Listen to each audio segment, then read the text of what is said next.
Olá, meu nome é Meire, eu sou aqui de Guarulhos, São Paulo, e dado o desafio aceito, nós vamos falar agora sobre o tema É reafirmada a confiança na Organização Adventista do Sétimo Dia. É um dos temas do capítulo 4 do livro Eventos Finais. E a irmã Ellen White, ela começa assim: não podemos desviar-nos agora do fundamento estabelecido por Deus, não podemos agora entrar em nenhuma nova organização, pois isto significaria apostasia da verdade. Sou instruída a dizer aos adventistas do sétimo dia em todo o mundo: Deus chamou-nos como um povo para sermos-lhe particular tesouro. Ele designou que sua igreja na terra esteja perfeitamente unida no espírito e conselho do Senhor dos Exércitos até ao fim do tempo. Dito isto, primeiro, começando pelo tema, é reafirmada a confiança na organização. Quando se diz é reafirmada, ou já foi firmado em algum momento e agora está sendo reafirmada novamente a confiança. Então, ele está confirmando de novo a organização da Igreja Adventista, essa confiança ela deve ter. Porque passam-se os tempos, né? A gente começa a ver algumas coisas que a gente não concorda, que talvez não é o certo que a gente conheceu lá atrás, talvez, né? E isso às vezes desanima a gente. Mas isso também aconteceu no tempo da irmã Ellen White. Ela, em alguns momentos, ela ficou desmotivada, triste, porque isso aconteceu no tempo dela também. Imagine vocês, uma mulher, naquele tempo, sendo uma das líderes, né, onde só praticamente eram homens os líderes. Então, ela passou muita dificuldade, né? Eu imagino que não tenha sido nada fácil, não. E ela, em um momento, ela disse que um pequeno grupo de homens, eles começaram a rondar, a querer exercer alguns planos imprudentes, restringindo a obra de Deus, e ela, como autoridade que ela deveria ter e que ela pede para que os líderes da igreja tenham, ela disse o seguinte a respeito disso. Ela diz assim: tenho dito que eu não poderia por mais tempo considerar a voz da associação geral representada por esses poucos homens como a voz de Deus. Mas isso também não equivale a dizer que as decisões de uma associação geral composta de uma assembleia de homens representativos e devidamente designados de todas as partes do campo não deva ser respeitada. Então, assim como existiram esses pequenos homens lá no passado que quiseram de alguma forma atrapalhar a obra de Deus, e ela usou de autoridade para falar, porque a irmã Eliette, ela não mandava recado não, ela falava na lata, né, como se diz hoje em dia. E ela era muito respeitada por isso, e muitos não gostavam dela por isso também, né? Deus ordenou que os representantes de sua igreja de todas as partes da terra, quando reunidos numa associação geral, devam ter autoridade.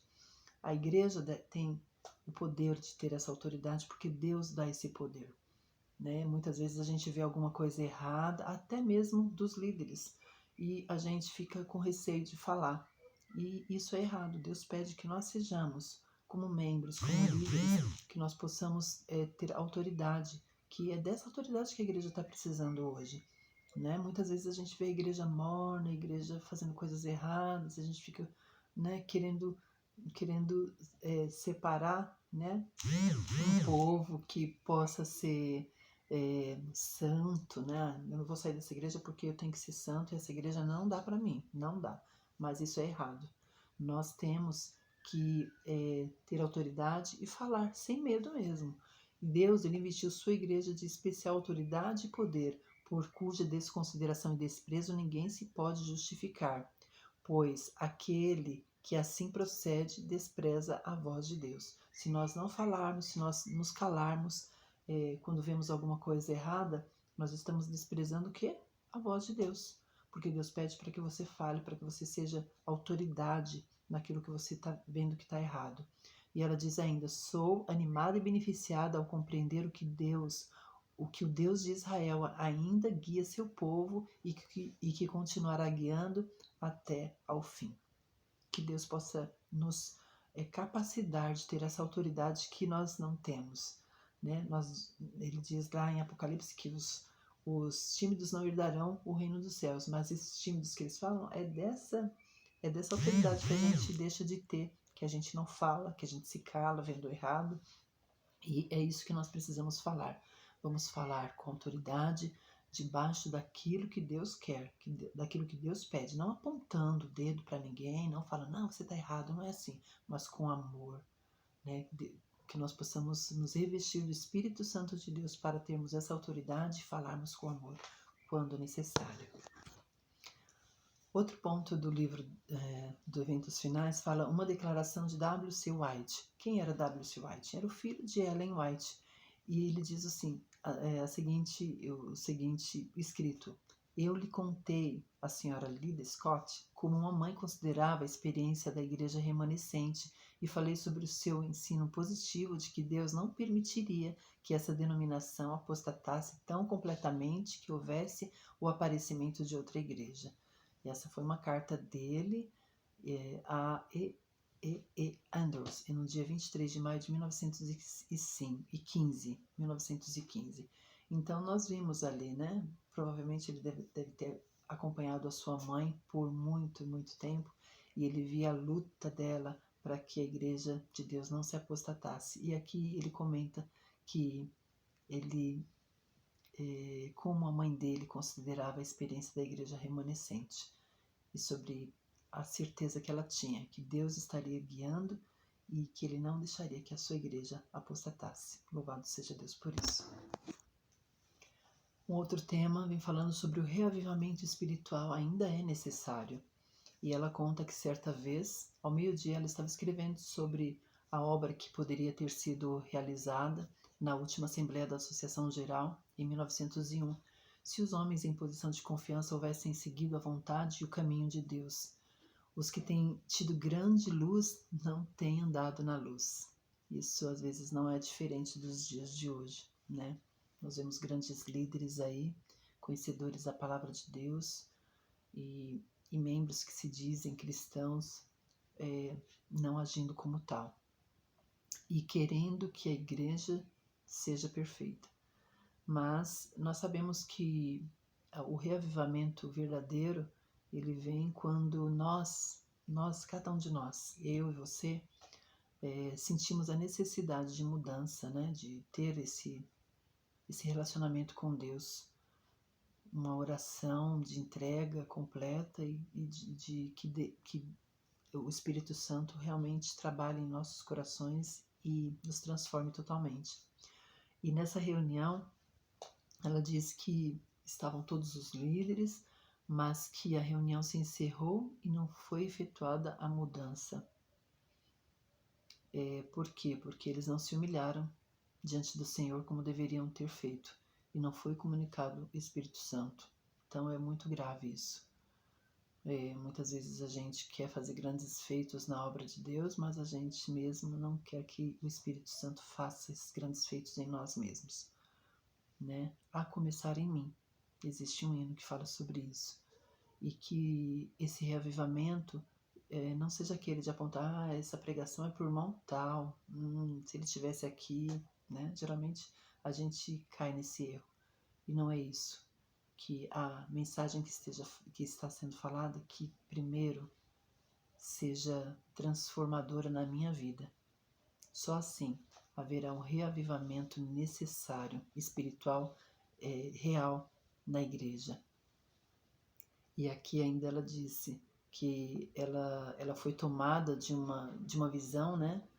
E em um outro momento ela estava reunida num auditório do tabernáculo, foi feita uma oração, cantado um hino e houve outra oração, e ali fizeram fervorosas súplicas a Deus, e a reunião foi assinalada pela presença do Espírito Santo.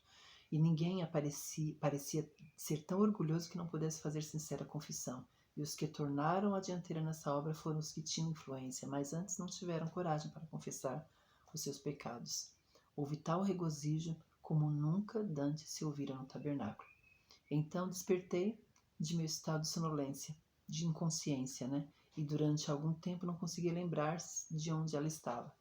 Ainda tinha caneta na mão e foram-me proferidas as palavras: isso poderia haver acontecido.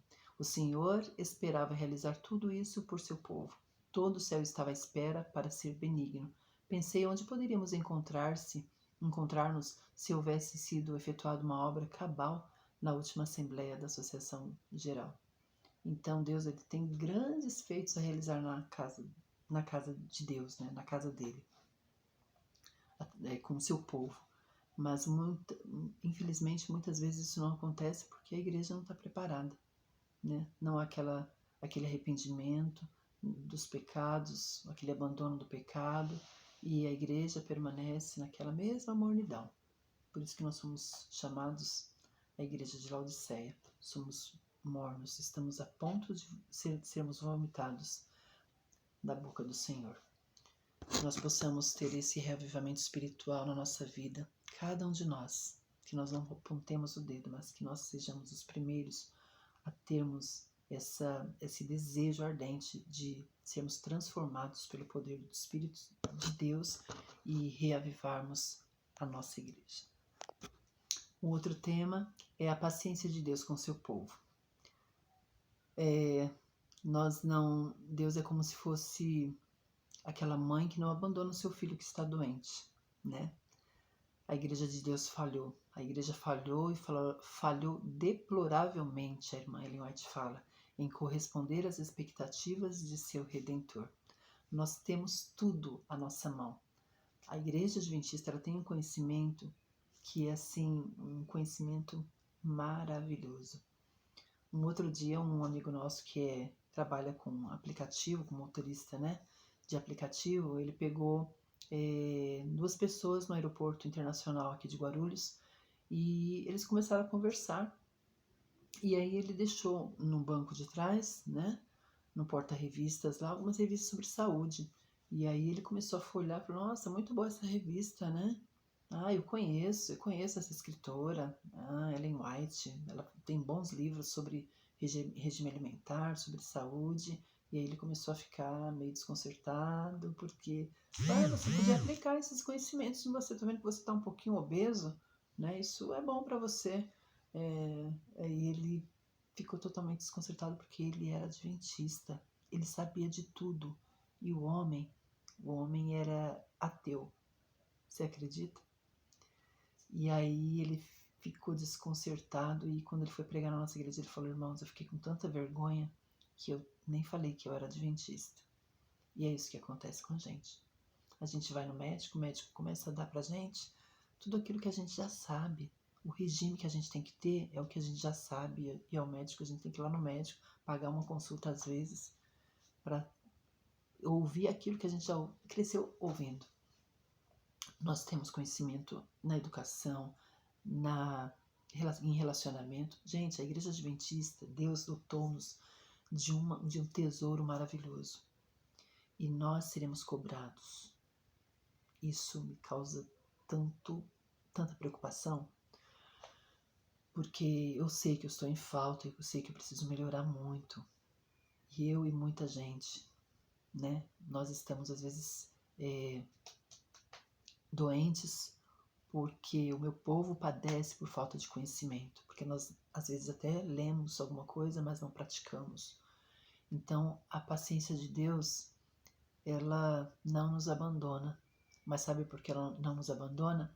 Porque para que o seu nome não seja desonrado perante os inimigos da verdade e da justiça, para que as instrumentalidades satânicas não exultem na destruição do povo de Deus. É isso. O Senhor os tem disciplinado com admirável clemência e compaixão. Se atenderem às suas instruções, Ele removerá suas más tendências, salvando-os com uma salvação eterna e tornando-os eternos monumentos do poder de sua graça. O povo de Deus precisa acordar. Devemos lembrar que a igreja, enfraquecida e defeituosa como seja, é o único objeto na terra a que Cristo concede sua suprema consideração.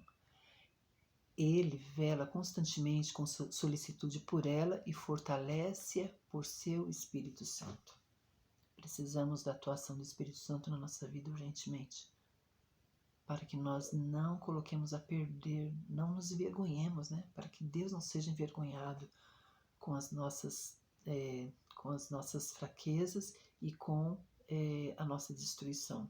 O nome de Deus é desonrado quando um filho de Deus é destruído. Olha que coisa mais pesada. Que nós não venhamos desonrar a Deus e nem envergonhá-lo, fazendo práticas que nós precisamos,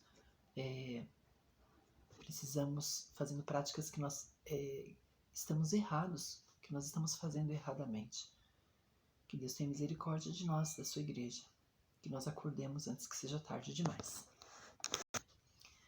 E finalizando a minha parte, eu queria falar com você sobre Deus coopera com os que são fiéis a Ele. E não tem como fazer um resumo desse trecho, gente, do livro, porque é cada palavra, é cada linha uma importância tão grande que olha só o que diz. O Senhor Jesus sempre terá um povo escolhido para servi-lo. Quando o povo judeu rejeitou a Cristo, o príncipe da vida, ele tirou-lhes o reino de Deus e entregou-lhes aos gentios. Deus continuará lidando com cada ramo de sua obra de acordo com esse princípio. Quando uma igreja demonstra ser infiel à palavra do Senhor, seja qual for sua posição, por mais elevada e sagrada que seja sua vocação, o Senhor não pode mais cooperar com eles. Outras pessoas então são escolhidas para assumir importantes responsabilidades. No entanto, se esses, por sua vez, não purificarem a vida de toda má ação, se não estabelecerem puros e santos princípios em todos os aspectos de sua vida, o Senhor os afligirá e humilhará dolorosamente, e, a não ser que se arrependam, os removerá da posição que ocupam, tornando-os um opróbrio. Pesado, né? Pois é. Se a igreja, se o povo é escolhido de Deus, você é um escolhido de Deus, eu sou uma escolhida de Deus, que privilégio. Que privilégio nós temos que somos os escolhidos de Deus. Mas se nós não fizermos aquilo que Deus está nos mandando que a gente faça, nós teremos outras pessoas no nosso lugar e nós seremos cortados. Então, querido, vamos cooperar com Deus. A hora é agora. Que Deus possa nos abençoar e que nós sejamos a igreja fiel que Deus ele quer que nós sejamos. Que Deus te abençoe.